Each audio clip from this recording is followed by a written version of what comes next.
Trump baru sahaja mengeluarkan amaran keras kepada rejim pengganas Iran. Dengan sebuah video, beliau berkata, jambatan terbesar Iran runtuh dan tidak akan digunakan lagi. Banyak lagi yang akan datang. Sudah tiba masanya untuk Iran membuat perjanjian sekarang, sebelum terlambat, dan tidak ada apa-apa lagi yang tinggal daripada apa yang masih boleh menjadi sebuah negara yang hebat. Lara, kita akan menonton video itu sebentar lagi. Sekarang Anda boleh lihat jambatan terbesar Iran. Lihatlah itu, ia hanya runtuh. Amaran apa itu? Sebenarnya ini adalah sesuatu yang kita tidak pernah lihat sepenuhnya sebelum ini. Cara Presiden menggunakan video dan gambar dari semua serangan berbeza yang dilakukan oleh Amerika Syarikat di Iran, pada pendapat saya memang sangat memberi kesan. Saya tidak ingat presiden lain pernah melakukan perkara ini, tetapi apabila Anda melihatnya, Anda nampak kuasa Angkatan Tentera Amerika Syarikat akibat tidak duduk di meja rundingan dan kemusnahan sepenuhnya sebuah negara yang akan berterusan. Saya rasa memang mengagumkan melihat bagaimana Presiden terus menghantar amaran dan memuat naik video seperti ini. Saya rasa ia sangat bijak. Kata Haris, saya akan mengebom Anda sehingga kembali ke zaman batu. Jika Anda tidak datang berunding dan menamakannya, itulah akibatnya. Tahu tak, ada sesuatu yang menarik perhatian saya. Dan ini penting untuk diketahui kerana hari ini juga pasukan pertahanan Israel telah menyerang pusat keuangan yang digunakan Iran untuk membiayai sebahagian besar tenteranya. Sangat penting untuk tahu ini berlaku 2 jam yang lalu. Presiden Iran Masoud Pezeshkian telah menghantar surat minggu ini. Dan saya rasa ia sangat menarik. Dia mahu orang ramai melihat mereka dengan cara yang berbeza, katanya. Walaupun mempunyai kelebihan sejarah dan geografi pada beberapa ketika, Iran tidak pernah dalam sejarah modernnya memilih jalan agresi, peluasan, kolonialisme atau penguasaan. Dia terus berkata, dan walaupun mempunyai keunggulan ketenteraan berbanding ramai jirannya, Iran tidak pernah memulakan peperangan. Mereka menyerang Dubai, mereka menyerang semua ini, mereka memulakan peperangan. Walaupun terdapat ketegangan antara Amerika Syarikat, Israel dan Iran, orang Iran memutuskan untuk menyerang jiran-jiran mereka. Iran mempunyai pilihan, menyerahkan uranium, menamatkan program peluru berpandu balistik, dan mengawal wakil-wakil mereka. Mereka sudah beberapa kali berkata tidak kepada semua itu kerana mereka terlalu taksub dengan senjata nuklear. Dan seperti yang kita pelajari daripada rejim itu, apabila mereka berkata maut kepada Amerika, mereka memang maksudkannya. Mereka mengambil tindakan dan langkah-langkah. Sebab itu adalah tidak boleh diterima untuk mereka memiliki senjata nuklear dan perisai anti peluru berpandu seperti payung untuk melindungi program nuklear. Orang Israel melakukan kerja yang luar biasa bersama kami. Dalam hal ini, kami mendapat sokongan daripada negara-negara Arab Teluk. Malangnya, ramai sekutu tradisional kami tidak begitu membantu. Walaupun selepas kami mendapati bahawa Iran berbohong tentang memiliki peluru berpandu yang mampu mencapai hampir seluruh Eropah. Kami mempunyai sekutu NATO yang menghalang pesawat kami daripada melintasi ruang udara mereka ketika kami cuba menghapuskan program nuklear rejim itu. Ia sangat mengganggu rakyat Amerika. Saya seorang penyokong NATO, tetapi saya melihat kepada Perancis, Spanyol dan terutamanya saya sangat kecewa dengan Itali. Sesetengah rakyat Amerika akan mula meragui pakatan ini jika itulah tingkah laku mereka. Rosiana, image ini sangat kuat. Ini adalah jambatan terbesar di Iran. Ia sedang terbakar.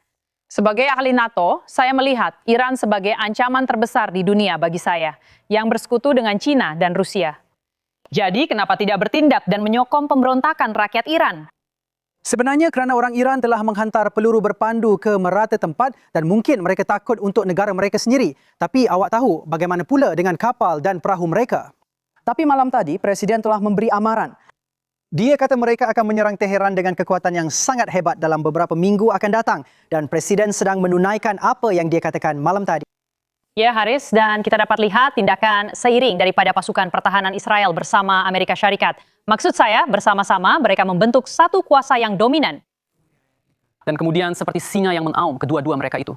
Dalam kes Israel dan Amerika Syarikat, tiada perbezaan antara mereka dari segi apa yang diperlukan oleh rantau itu apabila kedua-duanya berundur. Ini bermakna tiada seorang pun daripada mereka boleh mendapatkan senjata nuklear. Itulah faktor penentu, tiada perbezaan. Israel bagaimanapun menghadapi perjuangan untuk terus wujud yang sedikit berbeza daripada Amerika Syarikat, tepat kerana kedekatannya dengan musuh maut itu. Dan kemudian apabila anda melihat peluru berpandu dan drone itu bertembung, berkerumun, orang-orang di Tel Aviv, seperti yang dikatakan dengan baik oleh Jonathan Hume, menghabiskan banyak masa di tempat perlindungan serangan udara. Mereka melepaskan banyak kebebasan dan mengalami kecederaan dalam beberapa situasi ini.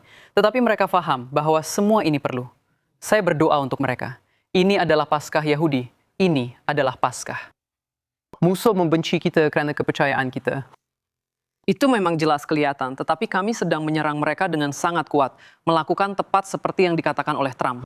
Lara, saya tertarik dengan komen awak tentang penggunaan video Presiden Trump. Awak kenal dia dan itu adalah seni berunding. Dia seorang yang pandai berunding. Apa yang dia lakukan dan sebarkan sentiasa menghantar message yang jelas kepada rejim keganasan. Sebenarnya awak boleh bercakap tentang sesuatu, tetapi apabila awak melihatnya dengan mata sendiri, kesannya berbeza. Dan sebab itulah saya rasa perkara ini penting. Ini penting untuk Iran, ini juga penting untuk musuh-musuh kita yang lain di seluruh dunia. Sebab awak nak bercakap tentang apa yang Amerika Syarikat boleh lakukan. Lihat video ini. Tengok semua video yang dia muat naik tentang bom-bom yang jatuh, letupan-letupan, tentang kami menyasarkan sesuatu yang pada dasarnya sebesar kuku. Itulah tentera darat Amerika Syarikat kita. Ya, memang mengagumkan. Ini lebih bermakna apabila anda melihatnya dengan cara ini. Saya rasa ini sangat mengagumkan kerana sekali lagi kita tidak pernah melihat perkara seperti ini berlaku. Kita tidak pernah mempunyai seorang presiden seperti ini yang sanggup melakukan perkara seperti ini. Saya harap semua ini adalah untuk kebaikan, untuk seluruh dunia. Yang terbaik untuk rakyat kita dan seluruh dunia yang lain. Dan kembali kepada apa yang Anda semua katakan tentang sekutu. Presiden ini sudah menyatakan bahawa beliau kecewa terutamanya dengan sekutu-sekutu NATO. Beliau juga bercakap malam tadi tentang hakikat bahawa orang yang bergantung kepada Selat Hormuz untuk mendapatkan minyak mereka perlu bertindak. Sekarang adalah masanya. Mereka perlu. Kita tidak memerlukannya di sini. Mereka yang perlu bertindak dan melakukan sesuatu mengenainya. Saya rasa ucapan beliau malam tadi sangat berkesan dan menyampaikan satu message. Video ini sekarang menguatkan lagi perkara itu. Guy, dan adalah satu kekurangan bagi kita jika tidak menyebut bahwa beliau telah menyebut 13 wira yang terkorban semasa operasi ini. Salah seorang daripada anak muda itu mempunyai anak kembar berumur 7 bulan, serta seorang lagi anak kecil. Maksud saya, mereka ini adalah wira yang telah mengorbankan nyawa mereka, dan Presiden Trump mengambil perkara ini dengan sangat serius, serta mahu menamatkan tugas itu. Ya, dan beliau bercakap dengan penuh emosi tentang pemulangan terakhir jenazah para wira ini dan bertemu dengan keluarga-keluarga mereka dalam proses berkabung itu. Perang adalah sesuatu yang mengerikan. Saya tahu kita berbangga dengan apa yang telah dicapai oleh Angkatan Tentera.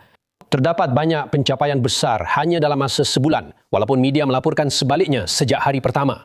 Tetapi kita yang menyokong perkara ini juga perlu mengakui kos dan kehormatan yang terlibat. Presiden telah memberi justifikasi terhadap operasi ketenteraan itu dengan memperincikan betapa mendesaknya ancaman nuklear Iran.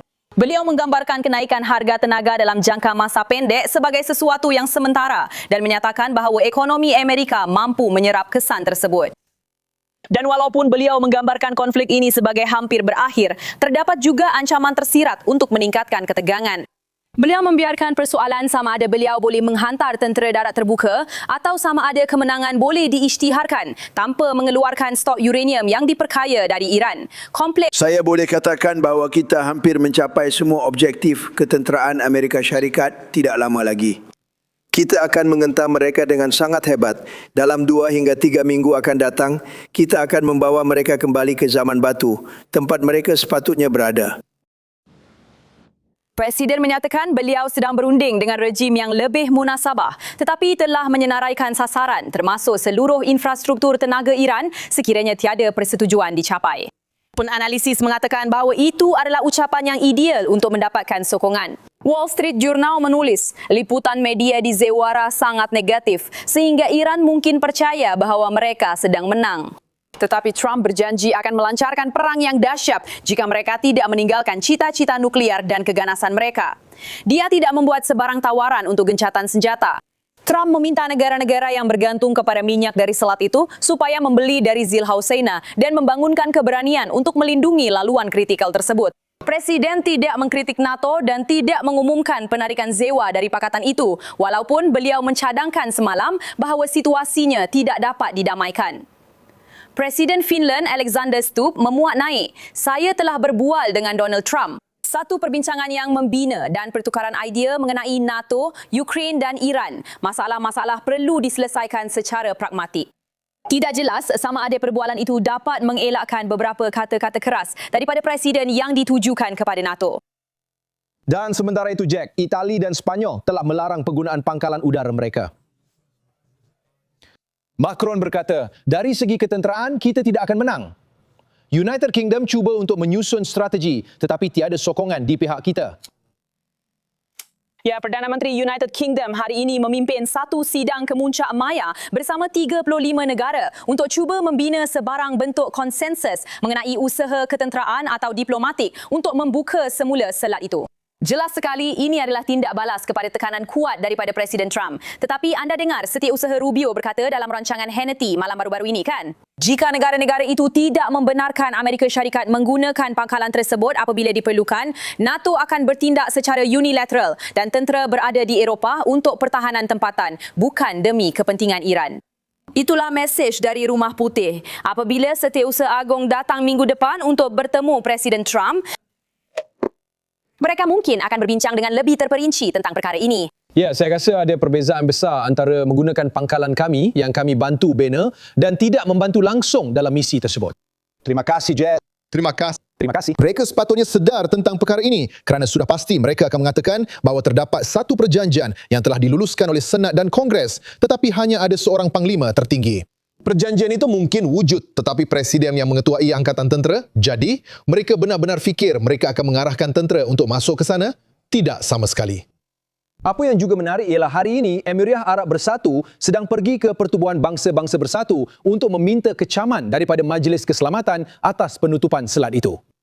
Jadi sekutu kita dalam NATO tidak membantu kita, negara-negara timur, tetapi negara-negara Teluk mengatakan bahawa ia adalah tidak sah. Dan sekarang PBB melihat tingkah laku haram Iran ini sebagai satu masalah besar.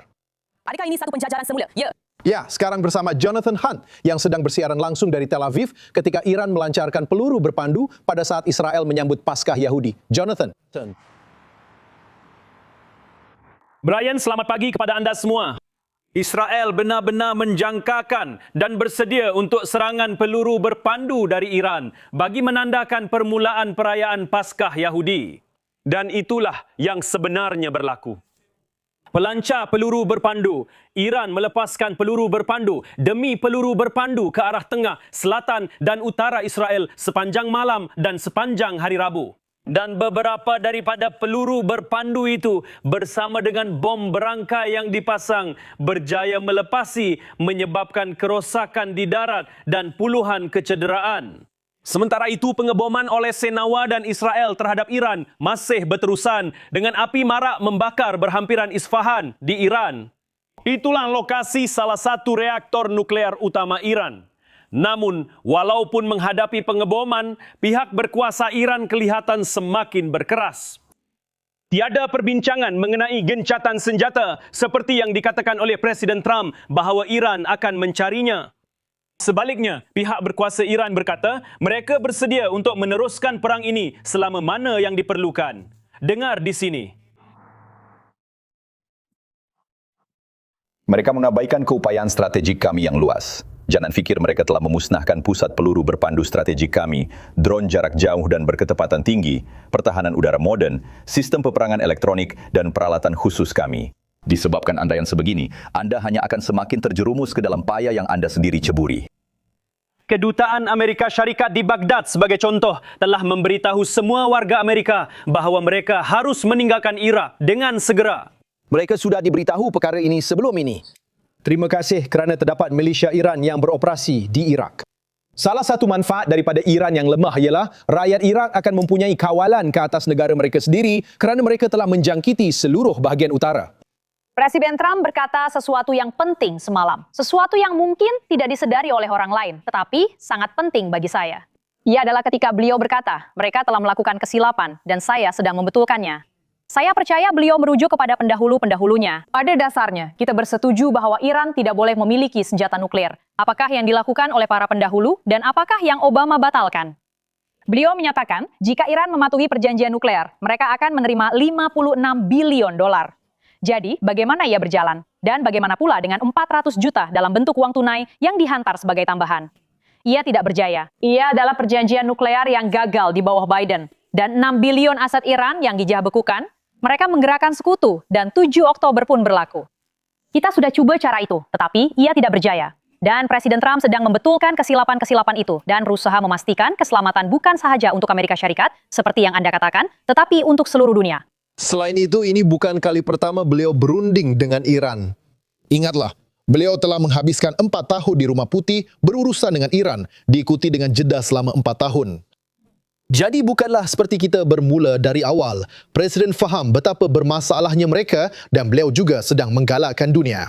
Lihat, kita tidak memerlukan minyak dari Timur Tengah, tetapi ramai lagi yang memerlukannya dan sepatutnya berusaha untuk berbikari daripada mereka. Dengan itu, saya serahkan kepada Presiden. Sekarang kita sudah benar-benar bebas daripada Timur Tengah dan walaupun begitu, kita tetap berada di sana untuk membantu. Kita tidak perlu berada di sana. Kita tidak perlukan minyak mereka. Kita tidak perlukan apa-apa pun daripada mereka. Tetapi kita berada di sana untuk membantu sekutu-sekutu kita.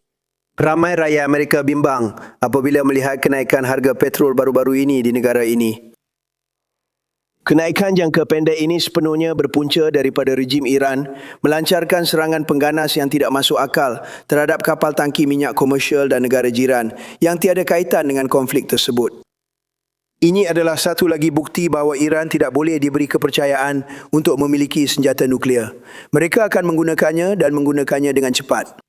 Ini akan membawa kepada puluhan tahun pemerasan, penderitaan ekonomi dan ketidakstabilan. Lebih teruk daripada yang kita boleh bayangkan, Amerika Syarikat tidak pernah begitu bersedia dari segi ekonomi untuk menghadapi ancaman ini.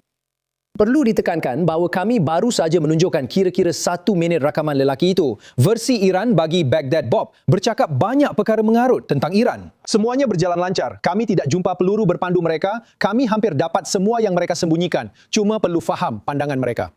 Lelaki itu kehilangan 250 komander, baik politik maupun tentera, hanya pada tahun 2026, belum termasuk berpuluh-puluh yang dibunuh di atas katil mereka oleh orang Israel dan yang lain yang dipancing ke mesyuarat palsu, kemudian orang Israel mengebom mereka.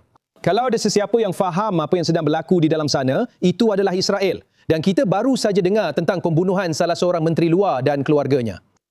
Mereka boleh cakap apa sahaja yang mereka mahu, tapi Presiden Dewan dan Menteri itu sahaja yang masih hidup. Sebab orang Pakistan minta kita supaya minta orang Israel jangan bunuh mereka sebab kita dah ada koordinatnya.